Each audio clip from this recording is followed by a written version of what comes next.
Sama saudara-saudari yang terkasih dalam Kristus. Di dunia yang mengajarkan kita untuk terus menuntut hak, 10 orang kusta dalam Injil hari ini justru mengajak kita merevolusi cara berpikir. Bahwa syukur bukanlah respons otomatis atas berkat, melainkan pilihan sadar dalam segala keadaan. 9 orang Yahudi yang sembuh pergi tanpa kembali, bukan karena tidak senang, tetapi karena mereka menganggap kesembuhan sebagai hak, sebagai umat pilihan Allah. Hanya seorang Samaria, yang secara sosial dan religius dipandang hina, yang kembali bersujud mengucap syukur. Ia memahami sesuatu yang sering kita lupakan. Setiap napas adalah anugerah, bukan jaminan.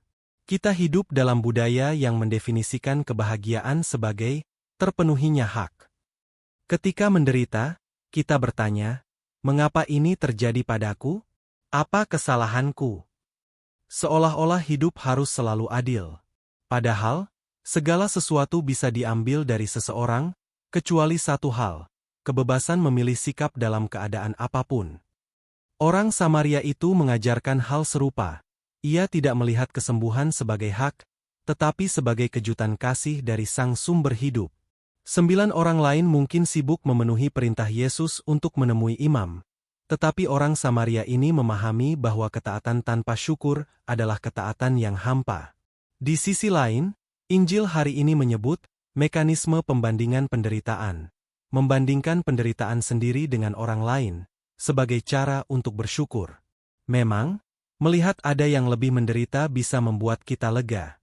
Namun, ini adalah pisau bermata dua. Jika berlebihan, kita terjebak dalam syukur semu. Bersyukur bukan karena mencintai kehidupan, tetapi karena merasa lebih beruntung dari orang lain. Contoh nyata dari kehidupan modern, seorang survivor kanker, Tricia L. 42 tahun, dalam wawancara dengan surat kabar The Guardian tahun 2023 berbagi, awalnya saya bersyukur karena kanker saya stadium awal, tidak seperti teman sekamar di rumah sakit yang sudah stadium 4. Tapi kemudian saya sadar. Syukur sejati lahir ketika saya bisa mencintai hidup saya apa adanya, bukan karena membandingkannya dengan penderitaan orang lain. Dalam hal ini, keluarga dapat dilihat sebagai sekolah syukur di mana sebagai tempat pertama segala sesuatu diajarkan. Keluarga Kristen dipanggil menjadi laboratorium syukur, tempat kita berlatih mengucap syukur dalam suka dan duka. Bukan dengan membandingkan penderitaan, tetapi dengan mengakui bahwa dalam kesehatan, setiap pagi adalah undangan baru untuk mencintai. Dalam sakit, ada kesempatan untuk merasakan belayan Allah melalui perawatan keluarga. Dalam kekurangan, kita belajar bahwa kebahagiaan tidak tergantung pada kelimpahan. Seperti kata filsuf Stoik, Seneca, bukan karena hidup sulit, kita tidak berani, tetapi karena kita tidak berani, hidup menjadi sulit. Berani bersyukur dalam penderitaan adalah bentuk pemberontakan terhadap keputusasaan.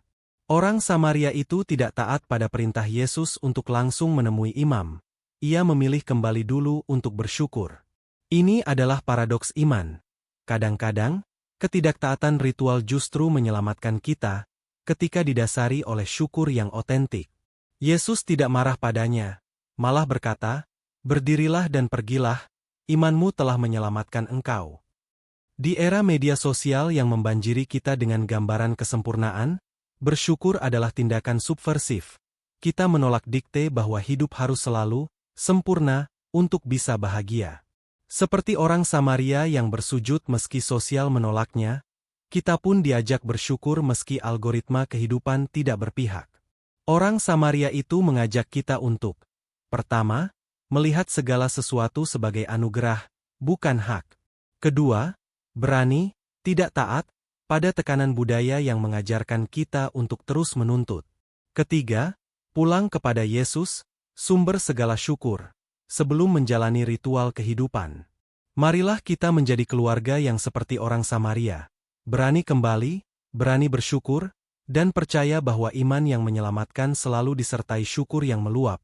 Bahkan ketika kita harus bersujud dengan tubuh yang masih berluka. Sebab, syukur mengubah apa yang kita miliki menjadi cukup, dan cukup adalah kekayaan sejati.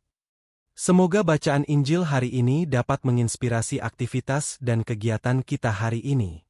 Jika video ini memberkati Anda, jangan lupa untuk like, subscribe, dan share.